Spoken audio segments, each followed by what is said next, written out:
ខ្ញុំបាទសូមបកស្រាយតាក់ទងទៅនឹងរឿងរ៉ាវដែលបងប្អូនមានការរិះគន់ថាខ្ញុំបាទជាពិធីករមានការប្រើពាក្យសម្ដីបើមើងងាយគេដែលពីមុនខ្លួនឯងហ្នឹងក៏អាក្រក់ដែរខ្លួនឯងហ្នឹងក៏ក្រដែរខ្លួនឯងក៏លំបាកដែរហេតុអីក៏យើងមើងងាយគេបាទអញ្ចឹងខ្ញុំសូមជម្រាបជូនបងប្អូនទាំងអស់គ្នាថាបាទកម្មវិធីពេញចិត្តថ្ងៃអាទិត្យគឺកម្មវិធីរបស់យើងផ្សាយនៅបាទលើកញ្ចក់ទូរទស្សន៍ My TV រៀងរាល់ល្ងាចថ្ងៃអាទិត្យចាប់ពីម៉ោង6រហូតដល់ម៉ោង8បាទកម្មវិធីរបស់យើងគឺជាកម្មវិធីដែលគ្មានការប្រឡងទេជាកម្មវិធីដែលយើងធ្វើការលេងហ្គេមបាទយើងអញ្ជើញរាគិតយុះមកធ្វើការលេងហ្គេមជាមួយនឹងមេក្រុមរបស់យើងដែលមេក្រុមហ្នឹងគឺមានបងពាក់មីអ្នកនាងខ្ញុំនិងបង BIG គឺអត់មានគណៈកម្មការទេគឺជាមេក្រុមបានន័យថាជាកម្មវិធីលេងហ្គេមមិនមែនជាកម្មវិធីប្រឡងទេបាទវគ្គទី1គឺយើងអញ្ជើញតារាកិត្តិយសចំនួន3រូបរៀងរាល់សប្តាហ៍ជាតារាចូលរួមក្នុងកម្មវិធីរបស់យើងហើយយើងលេងកំ pl ែងហ្នឹងមានខ្ញុំបាទជាពិធីករអញ្ចឹងទៅមានបងពាក់មីមានអ្នកនាងខ្ញុំមានបង BIG យើងលេងកំ pl ែងទាំងអស់គ្នាបាទហើយវគ្គទី2ទៀតគឺយើងចាប់ដៃគូបានន័យថាតារាកិត្តិយសគឺយើងចាប់ដៃគូជាមួយនឹងបាទមេក្រុមដែលមានបងពាក់មីបងខ្ញុំបង BIG ហ្នឹងយើងលេងហ្គេមបាទអាហ្នឹងមួយបាទបន្តមកទៀតយើងអញ្ជើញភ្ញៀវកិត្តិយសតាម Facebook តាមអីចឹងមកយើងហៅគាត់ចូលមកដើម្បីឲ្យយើងសួររកកត្តាក្នុងចំណោមឧទាហរណ៍ថា3នាក់ហ្នឹងនរណាគេដែលគាត់មានជំនាញខាងអីយើងឲ្យយើងសួររកឧទាហរណ៍3នាក់ហ្នឹងរកអ្នកណាដែលចេះច្រៀងបាទសួររកបើរកត្រូវរួចខ្លួនបើខុសទទួលពិន័យបាទវគ្គមួយទៀតគឺយើងមានការជួបជាមួយតារាកិត្តិយសអ្នកចម្រៀងល្បីចឹងទៅគាត់ច្រៀងក្នុងទូមាន5ទូបាទក្នុង5ទូហ្នឹងបាទអ្នកចម្រៀងគាត់ច្រៀងគោកមកឃ្លាបន្ទាប់មកឲ្យស្ដាប់សំឡេងថាតាក្នុងចំណោម5ទូនោះគាត់ច្រៀងចេញមកពីទូណាបាទហ្នឹងវគ្គនៅក្នុងកម្មវិធីពេញចិត្តវិអត់ថ្ងៃអាទិត្យហើយបើសិនជាទីខុសគឺយើងទទួលពិន័យបាទអញ្ចឹងកម្មវិធីនេះគឺមានតែប៉ុណ្្នឹងហើយបងប្អូនទាំងអស់គ្នាដែលមានការយល់ច្រឡំថាកម្មវិធីនេះជាកម្មវិធីប្រឡងបងអូនសុកវិស័យតៃវ៉ាន់ហ្នឹងគាត់មកប្រឡងហើយខ្ញុំពិធីករនិងបងពាក់មីជាគណៈកម្មការហ្នឹងបងខ្ញុំហ្នឹងទៅបាញ់គ្នាមើងងាយគ្នាបង្អាប់បន្ថោគ្នាតាមពិតសូមជម្រាបថារឿងនេះគឺជារឿងមួយដែលអាចនិយាយថាទី1មានការយល់ច្រឡំពីបងប្អូនទី2វាចៃដន្យពេកចៃដន្យដោយសារម៉េចបាទវគ្គដែលបងអូនសុកវិស័យចេញមកដំបូងដែលគាត់លេងកំ pl ែងហ្នឹងគឺវគ្គហ្នឹងយើងដាក់រឿងចំរឿងប្រឡងហើយវាធ្វើឲ្យបងប្អូនមានការយល់ច្រឡំថានេះគឺជាបាទការប្រឡងមែនតើហើយខ្ញុំជាវិធីករហើយដើរតួកំ pl ែងក្នុងហ្នឹងជាតួវិធីករទៀតបាទអញ្ចឹងវាជាន់វិធីករលើវិធីករបាទអញ្ចឹងធ្វើបងប្អូនមានការយល់ច្រឡំថាខ្ញុំជាវិធីករសួរសំណួរទៅកាន់ប្អូន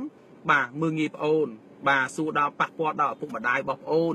បាទតាមពិតបងប្អូនខ្ញុំធ្វើពិធីកររយៈពេល3ឆ្នាំហើយបងប្អូនបាទខ្ញុំមិនអាចទៅសួរសំណួរថាតើ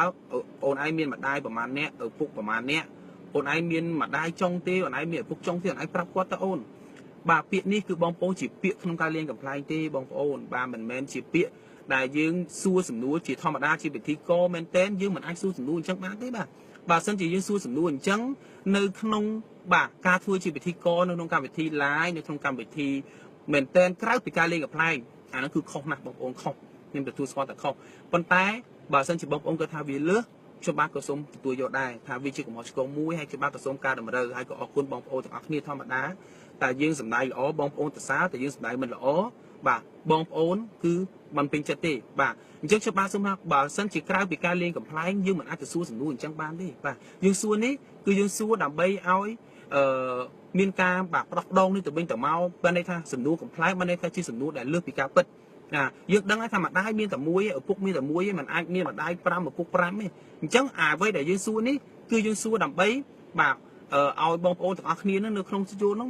សើចសប្បាយតែប៉ុណ្្នឹងបាទហើយបើសិនជាបងប្អូនមួយចំនួនដែលមិនពេញចិត្តអាហ្នឹងក៏យើងសំខាន់តែអភ័យទោសផងដែរបាទហើយបងពាក់មីនឹងបងខ្ញុំនៅក្នុងបាទសាច់រឿងកំ pl ែងហ្នឹងគាត់មិនមែនជាគណៈកម្មការមែនតែនទេបងប្អូនគឺជាគណៈកម្មការដែលយើងសម្ដែងកំ pl ែងបាទអ្នកច្រៀងបរោះអត់ឲ្យជាប់ទេនៅក្នុងសាច់រឿងហ្នឹងអ្នកដែលច្រៀងអាឡេអាឡូស្រែកបាទឡើងថាបាយសំឡេងច្រៀងទៅបាទសំឡេងមិនកើតដោយគណៈកម្មការបានឲ្យជាប់អ្នកច្រៀងបរោះអត់ឲ្យជាប់ទេបាទគឺរឿងហ្នឹងគឺមានតែប៉ុណ្្នឹងបាទហើយបងប្អូនខ្លះតែនិយាយថាយើងមើងងាយគ្នាឪពុកម្ដាយរបស់គ្នាតាមពិតអត់មានចេតនាចឹងទេចរិតខាងក្រៅគឺបងអូនមកចូលរួមកម្មវិធីគឺយើងរួសរាយរាក់ទាក់ធម្មតាមិនថាតែបងអូននេះតារាកិត្តិយសណាក៏ដោយបាទគឺយើងរីករាយរាក់ទាក់ធម្មតាហើយសួរថាសំណួរហ្នឹងយើងទៅសួរបងអូនហ្នឹងបើសិនជាមិនមែនជាការលេងកំ pl ែងយើងមិនអាចទៅសួរកើតទេបងប្អូនប៉ុន្តែនេះគឺជាវគ្គមួយវគ្គលេងកំ pl ែងអញ្ចឹងបងប្អូនមួយចំនួនគាត់គិតថានេះគឺជាកម្មវិធីប្រឡងទើបធ្វើឲ្យមានការយល់ច្រឡំពីមួយទៅមួយបាទអញ្ចឹងក៏សូមផ្ញើវីដេអូនេះជូនដល់បងប្អូនទាំងអស់គ្នាហើយសង្ឃឹមថាបងប្អូនទាំងអស់គ្នានឹងយល់ថា ការដែលយើងមានការសម្ដែងទៅលើសលួសត្រង់ប្រការណាមួយគឺយើងសូមទទួលស្គាល់បាទថាយើងមានការសម្ដែងទៅលើសលួសបាទហើយក៏សូមជម្រាបដល់បងប្អូនដែរថាតាមពិតគឺយើងអត់មានបាទចេតនានៅក្នុងការប្រើពាក្យពេចន៍បាទមើងងាយប្អូនឬក៏ប្រើពាក្យពេចន៍ដែលមិនសមរម្យទេមិនសមឯងប្អូនហ្នឹងបានចេញវីដេអូ live ហើយតែគាត់អត់មានអន់ចិត្តអីទេគាត់មកសម្ដែងកម្មវិធីអត់មានចាប់អារម្មណ៍ថាមានរឿងដល់ថ្នាក់ហ្នឹងទេបាទហើយក៏ដោយសារតែ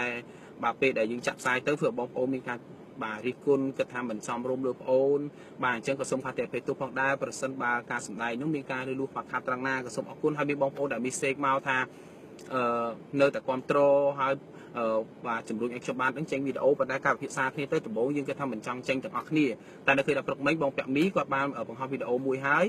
ឥឡូវនេះខ្ញុំបានក៏បង្ហោះវីដេអូតាក់ទងទៅនឹងកម្មវិធីនឹងដើម្បីឲ្យបងប្អូនយល់ថាតើកម្មវិធីនឹងវគ្គ1ធ្វើអីវគ្គ2ធ្វើអីវគ្គ3ធ្វើអីដូចជាខ្ញុំបានជម្រាបបងប្អូនអញ្ចឹងបាទសូមអរគុណច្រើនបងប្អូនហើយសង្ឃឹមថាបងប្អូននឹងអធិស្ឋានរាល់កំហុសខុសឆ្គងតាមប្រការណាមួយដែលការសម្ដែងបាទរបស់ខ្ញុំបាទហើយខ្ញុំបាទសូមអរគុណច្រើនបងប្អូនដែលនៅតែបន្តគ្រប់គ្រងខ្ញុំបាទមីសេកមកលើកទឹកចិត្តខ្ញុំបាទអរគុណច្រើនបាទជូនពរបងប្អូនសុខភាពល្អសំណាងល្អអរគុណច្រើនបាទ